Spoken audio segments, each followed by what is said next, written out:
गुजरात सरकार का फैसला शक्ति का दुरुपयोग था। बिल्किस बानो मामले में सुप्रीम कोर्ट ने गुजरात सरकार के फैसले को पलटते हुए दोषियों की सजा माफी रद्द कर दी है।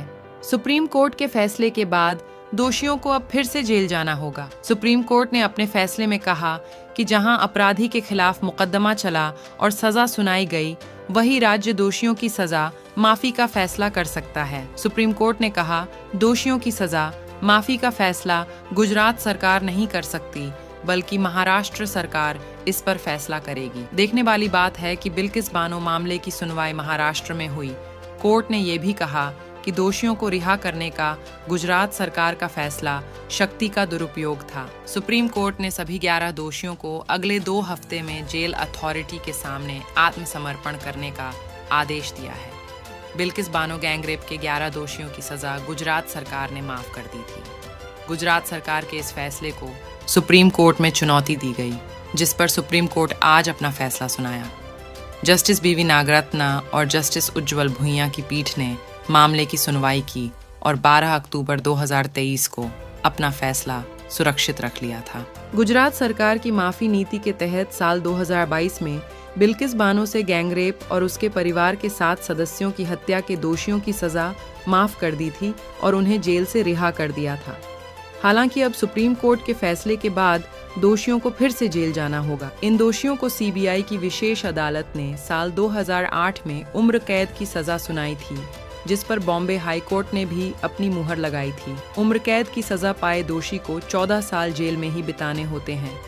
उसके बाद अपराध की प्रकृति, जेल में व्यवहार और अन्य चीजों को ध्यान में रखते हुए सजा घटाने या रिहाई पर विचार किया जा सकता है। बिल्किस बानो गैंगरेप के दोषी जेल में 15 साल बिता चुके हैं, जिसके बाद दोषियों ने सजा में रियायत की गुहार लगाई थी, जिस पर गुजरात सरकार ने अपनी माफी नीति के तहत इन 11 दोषियों को जेल से रिहा कर दिया।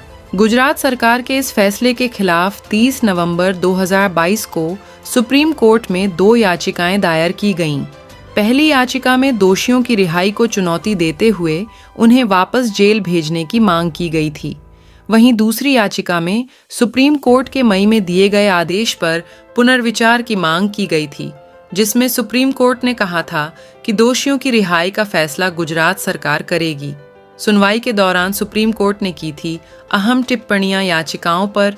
सुप्रीम कोर्ट में सुनवाई के दौरान केंद्र और गुजरात सरकार ने दोषियों की रिहाई के फैसले का बचाव किया था और कहा कि दोषियों ने दुर्लभतम अपराध नहीं किया है और उन्हें सुधार का एक मौका दिया जाना चाहिए। इस पर कोर्ट ने सवाल किया कि रिहाई में छूट का फायदा सिर्फ बिल्किस बानो के दोषियों को क्यों दिया गया, बाकी कैदियों को ऐसी छूट क्यों नहीं दी गई। साथ ही सुप्रीम कोर्ट ने पूछा कि क्या दोषियों को माफी मांगने का मौलिक अधिकार है। इस पर दोषियों के वकील ने माना कि दोषियों को माफी मांगने का मौलिक अधिकार नहीं है। जस्टिस नागरत्ना ने कहा कि अपराध की घटना का स्थान और कारावास का स्थान प्रासंगिक विचार नहीं है। जहां अपराधी पर मुकदमा चलाया जाता है और सजा सुनाई जाती है, वह सही सरकार है। अपराध किए जाने के स्थान की बजाय मुकदमे की सुनवाई के स्थान पर जोर दिया जाता है। 13 मई 2022 का फैसला, जिसने गुजरात सरकार को दोषी को माफ करने पर विचार करने का निर्देश दिया था, अदालत के साथ धोखाधड़ी करके और भौतिक तथ्यों को छिपाकर प्राप्त किया गया था। दंगों के दौरान 5 महीने की गर्भवती थीं बिल्किस। गुजरात में गोधरा कांड के बाद 3 मार्च 2002 को दंगे भड़के थे। दंगों के दौरान दाहोद जिले के लिमखेड़ा तालुका में रंधिकपुर गांव में उग्र भीड़ बिल्किस बानो के घर में घुस गई। दंगाइयों से बचने के लिए बिल्किस अपने परिवार के साथ एक खेत में छिपी थीं। तब बिल्किस की उम्र 21 साल थी और वे 5 महीने की गर्भवती थीं।